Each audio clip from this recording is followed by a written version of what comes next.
Hi ಎಲ್ಲರಿಗೂ ನಮಸ್ತೆ. ಇದು ಶುಕ್ರವಾರದ ಮಿನಿ ವ್ಲಾಗ್. ಒನ್ ಡೇ ಮುತ್ತತ್ತಿಗೆ ಹೋಗೋಣ ಅಂದ್ಬಿಟ್ಟು ಇವತ್ತು ಮಧ್ಯಾಹ್ನನೇ ಶಾಪ್ ಕ್ಲೋಸ್ ಮಾಡ್ಕೊಂಡು ಹೋಗ್ತಾ ಇದೀವಿ.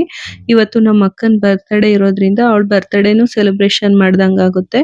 ಮತ್ತೆ 1 ಇಯರ್ ಇಂದ ಮಧು ಅವ್ರು ಕೂಡ ಮುತ್ತತ್ತಿಗೆ ಹೋಗ್ಬೇಕು, ಅಲ್ಲೇ ಅಡ್ಗೆ ಮಾಡ್ಕೊಂಡು ಊಟ ಮಾಡ್ಕೊಂಡು ಬರ್ಬೇಕು ಅಂತ ಸುಮಾರು ಸರಿ ಹೇಳಿದ್ರು.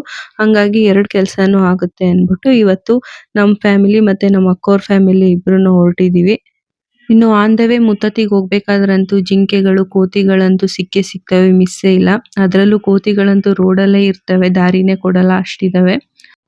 ಇನ್ನು ನಾವ್ ಅಲ್ಲಿಗೆ ಹೋಗುವಷ್ಟರಲ್ಲಿ ಲೇಟ್ ಆಗಿತ್ತು. ಆಲ್ರೆಡಿ 2 ಗಂಟೆ ಆಗ್ಬಿಟ್ಟಿತ್ತು. ನಾನು, ಚಿನ್ನು ಮತ್ತೆ ಮಧು ಅವರು ಶಾಪ್ನ ಕ್ಲೋಸ್ ಮಾಡ್ಕೊಂಡು ಮಧ್ಯಾಹ್ನ ಮೇಲೆ ಬಂದ್ವಿ.